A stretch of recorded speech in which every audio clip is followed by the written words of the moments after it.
After a fun midweek in the Champions League, we turn our attention back to the Premier League and a chance to win $50,000.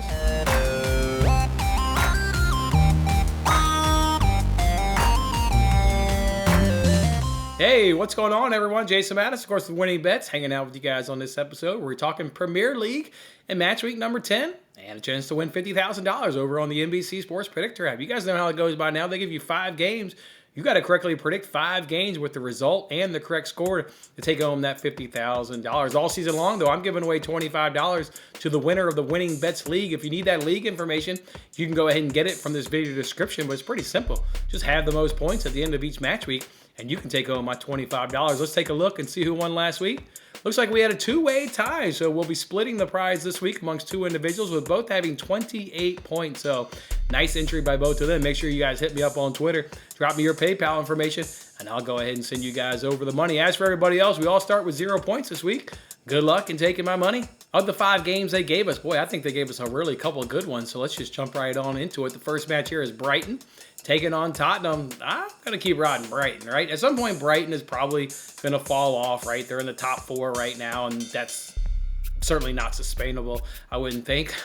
They'll drop off at some point, but until they do, I want to keep backing Brighton. They looked good last week at Anfield, 3-3 draw. It was all over Liverpool at some times. You got to give Liverpool credit. With the home crowd in Anfield, they were able to, have good moments against Brighton as well, but I like the fight that Brighton had. First game with Graham Potter, didn't seem to bother them much too. They've been basically doing what they've been doing all season long. Now they go ahead and take on a Tottenham team that's just in a really weird funk, right? They got thumped by Arsenal last time out in the league. They didn't do anything midweek in Champions League, and taking on Frankfurt in Germany, just kind of a team that's just kind of in one of those, I guess the best way to put it is kind of a weird funk. And I don't think this is a good opponent to kind of go up against when you're in a weird little funk with Brighton.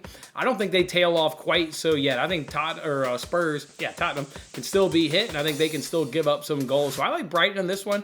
I was between 2-1 and 3-1. I went 2-1, but I think Brighton may even pull out a 3-1 victory, but I'll go 2-1 for me. Next, we go to Selhurst Park, where Crystal Palace welcomes Leeds in, and I love Crystal Palace this week in this spot at home against this opponent that is night and day in terms of home and away form.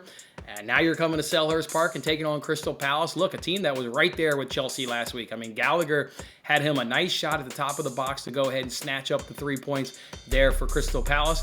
I had that game picked as a 1-1, or the 3 points there for Chelsea. I had it as a 1-1 draw. And outside of a really nice strike by Gallagher, I was spot on with that analysis last week in that Crystal Palace versus Chelsea game. I think I'm going to be spot on here with this analysis this week with just Palace being at home. They're going to be way too much here for Leeds at Selhurst Park. I even think they keep a clean sheet. I'm going 2-0 win. Palace doesn't blow anybody out. It'll be low scoring, so to speak. Palace is going to get it done at home. I'm going 2-0. All right, then we go to probably what will be the biggest match of the entire week, and it's Arsenal taking on Liverpool. And this one, you really got to decide. Do you want to go off of recent head-to-head, or do you want to go off of maybe what you have seen this season? What I mean by recent head-to-heads, in the last 5 head-to-heads in all competition, you know how many goals Arsenal has in those 5 games?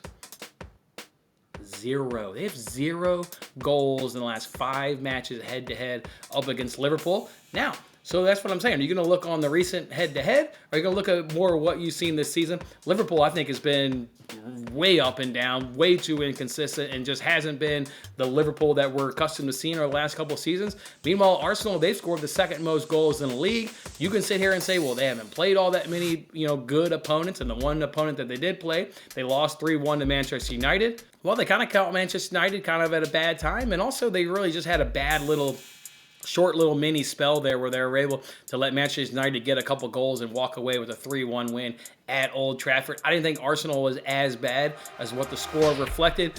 Big test for Arsenal, because now you're catching one of these big boy opponents at home. You're coming off the big North London derby. You got a really nice victory up against Tottenham in that North London derby. Can you carry that over into what is another big opponent, big game? Arteta says now after that North London derby that you guys can go ahead and compete, and you guys are right there with some of the other bigger clubs in the Premier League.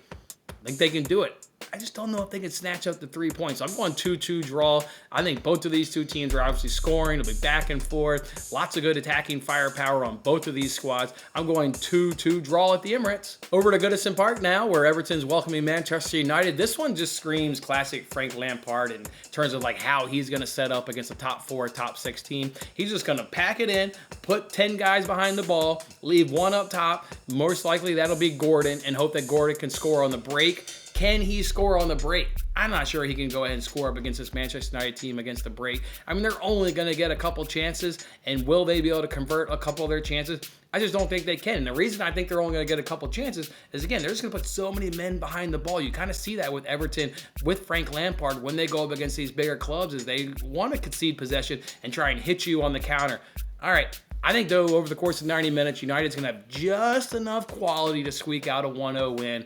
Just enough. It'll be a 1-0 win for Manchester United. This one will be what you consider kind of boring because it'll be played in one half. It'll be what looks like a lot of meaningless possession, trying to knock it around, break down the defense. They're going to be unsuccessful for a long part, but something tells me that quality will just be enough. They've got options they can bring off the bench, and I think United secures the 1-0 victory on the road. Then the last match here is Monday afternoon between Nottingham and Aston Villa. I don't really have a good read on this game.